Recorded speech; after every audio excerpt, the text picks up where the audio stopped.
மேக்கியவெல்லியின் ஞானம். சிங்கமும் நரியும்.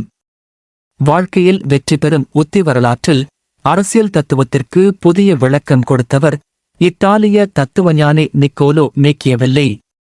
கிபி 1513 இல் எழுதப்பட்ட அவரது புகழ்பெற்ற நூல் தி பிரின்ஸ், அரசன். இந்த நூலில் அவர் முன்வைத்த மிக முக்கியமான கருத்து, ஒரு தலைவன் அல்லது வெற்றி தேடுபவர் கடைபிடிக்க வேண்டிய இரட்டை அணுகுமுறைதான் சிங்கமும் நரியும், the lion and the fox ஆகும்.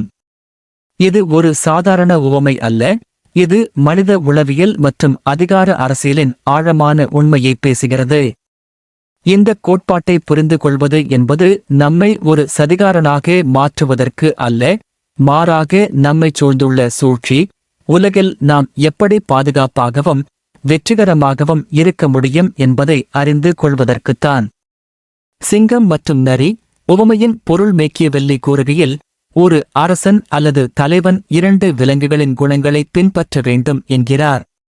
சிங்கம், த லயன் சோகஸ்மெலி. சிங்கம் என்பது வலிமை, தைரியம் மற்றும் ஆதிக்கத்தை குறிக்கிறது. சிங்கம் தன் எதிரிகளை வெறும் பலத்தால் வெல்கிறது. அது பயத்தை ஏற்படுத்துகிறது. ஆனால் சிங்கத்திற்கு ஒரு பலவீனம் உள்ளது. அது வலிமையானது, ஆனால் அது வேட்டையாடிகளின் வலைகளில் சிக்கிக்கொள்ளும். அதாவது வெறும் பலத்தை மட்டும் நம்பினால் சூழ்ச்சிகளுக்கு பலியாக நேரிடும். நரி, த ஃபாக்ஸ் சோகஸ்மெலி. நரி என்பது புத்திகூர்மை, சாமர்த்தியம் மற்றும் எச்சரிக்கையை குறிக்கிறது. நரி வலிமையில் பலவீனமானது, ஆனால் அது வலைகளை முன்கூட்டியே அடையாளம் கண்டு தப்பிக்கும் திறன் கொண்டது. அது கண்ணில் தெரியாமல் நகரும் தந்திரம் கொண்டது.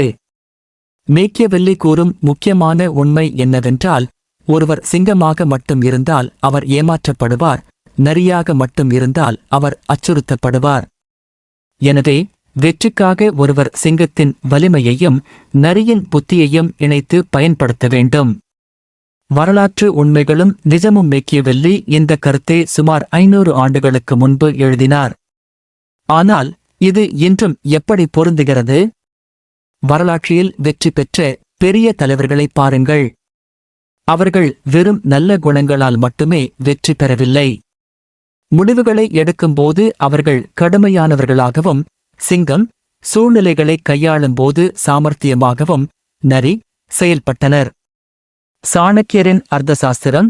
மேக்கியவெல்லிக்கு முன்பே இந்தியாவில் சாணக்கியர் இதே கருத்தை வலியுறுத்தினார். சாம, தான, பேத, தண்டம் என்ற 4 உத்திகளில் தண்டம், தண்டனை, வலிமை என்பது சிங்கத்தின் குணம். சாம, சமாதானம், பேச்சு மற்றும் பேத, பிரித்தாளுதல் ஆகியவை நரியின் குணம். சந்திரகுப்த மௌரியரை அரசனாக்கிய சாணக்கியர் வெறும் நன்னெறியால் அரசை காக்க முடியாது என்பதை உணர்ந்திருந்தார். மனித உளவியலின் உண்மை, உலகில் அனைவரும் நல்லவர்கள் அல்ல, ஒருவர் நல்லவராக இருந்தால் மட்டும் போதாது, மற்றவர்கள் தீயவர்களாக இருக்கும்போது தன்னை காத்துக்கொள்ள வேண்டும். மேக்கியவெல்லி கூறும் நிஜம் என்பது இதுதான். மனிதர்கள் நன்றி கெட்டவர்கள், மாறுபடுபவர்கள், ஏமாற்றுபவர்கள். எனவே நம்பிக்கை வைப்பது நன்று, ஆனால் அதை உடைக்கப்படும் போது எப்படி செயல்படுவது என்பதையும் தெரிந்து வைத்திருக்க வேண்டும். நடைமுறை வாழ்க்கையில் இதை எப்படி பயன்படுத்துவது? நாம் அனைவரும் அரசியல்வாதிகள் அல்ல, ஆனால் நம் வாழ்க்கையின் ஒவ்வொரு நாளும் ஒரு சிறிய அரசியல்தான். அலுவலகம், குடும்பம், வியாபாரம் என எங்கும் இந்த உத்தியை பயன்படுத்தலாம். 1. அலுவலகத்தில் சிங்கமும் நரியும். சிங்கத்தனம், திறமை மற்றும் வலிமை. சோகஸ்மெலி. உங்கள் வேலையில் நீங்கள் சிறந்து விளங்க வேண்டும். உங்கள் திறமையை நிரூபிக்க வேண்டும். தேவையான நேரத்தில் இல்லை என்று உறுதியாகச் சொல்லும் துணிச்சல் வேண்டும். இது சிங்கத்தின் குணம். இது மற்றவர்களுக்கு நீங்கள் பலவீனமானவர் அல்ல என்ற மரியாதையை ஏற்படுத்தும். நரித்தனம், எச்சரிக்கை மற்றும் உத்தி. சோகஸ்மெலி. அலுவலக அரசியலை புரிந்து கொள்ள வேண்டும். யார் உங்களுக்கு எதிராக சதி செய்கிறார்கள் என்பதை முன்கூட்டியே முகத்தை வைத்து அறிந்து கொள்ள வேண்டும். பேச்சில் சிக்காமல் இருப்பது, முக்கியமான ஆவணங்களை பாதுகாப்பாக வைப்பது போன்றவை நரியின் புத்தி. 2. வியாபாரத்தில் சிங்கமும் நரியும். சிங்கத்தனம், உங்கள் தயாரிப்பு அல்லது சேவை சிறந்ததாக இருக்க வேண்டும். போட்டியாளர்களை எதிர்கொள்ள வேண்டிய அளவிற்கு நீங்கள் வலுவாக இருக்க வேண்டும். நரித்தனம், சந்தையில் ஏற்படும் மாற்றங்களை முன்கூட்டியே உணர வேண்டும். வாடிக்கையாளர்களின் மனதை புரிந்து கொள்ள வேண்டும். ஒரு ஒப்பந்தத்தில் எங்கே சிக்கல் வரும் என்பதை முன்கூட்டியே ஊகித்து அதை தவிர்ப்பது நரியின் தந்திரம். 3. உறவுகளில் சிங்கமும் நரியும். குடும்ப உறவுகளில் கூட இது பொருந்தும். எப்போதும் மென்மையாக இருந்தால் மற்றவர்கள் நம்மை எளிதில் கட்டுப்படுத்த முயற்சிப்பார்கள். எப்போது கண்டிப்பது சிங்கம், எப்போது புன்னகைத்து முடித்துக் கொள்வது நரி என்பதை தெரிந்து வைத்திருப்பவர்களின் குடும்பமே ஆரோக்கியமாக இருக்கும். ஒரு முக்கியமான எச்சரிக்கை: நன்னெறி வர்சஸ் வெற்றி. மேக்கியவெல்லியின் கோட்பாட்டை தவறாக புரிந்து கொண்டு பலர் பொய் சொல்வது, ஏமாற்றுவது என்பதை வெற்றிக்கான வழி என நினைக்கிறார்கள். இது தவறு. மேக்கியவெல்லி ஒருபோதும் தீயவனாக இரு என்று சொல்லவில்லை. அவர் சொன்னது, தேவைப்படும்போது நரியைப் போல புத்திசாலியாக இரு என்பதுதான். நரியின் புத்தி என்பது பொய் சொல்வது அல்ல, அது ஆபத்தை முன்கூட்டியே உணர்வது. சிங்கத்தின் வலிமை என்பது அடாததனம் அல்ல, அது சரியான நேரத்தில் உறுதியாக செயல்படுவது. உதாரணமாக, போட்டியாளர் ஒருவர் உங்கள் வியாபார இரகசியத்தை திருட முயற்சிக்கிறார் என்று வைத்துக் கொள்வோம். வெறும் சிங்கமாக இருந்தால் நீங்கள் அவரிடம் சண்டையிட்டு உங்கள் ஆற்றலை வீணாக்குவீர்கள். வெறும் நரியாக இருந்தால் நீங்கள் பயந்து ஒதுங்கிவிடுவீர்கள்.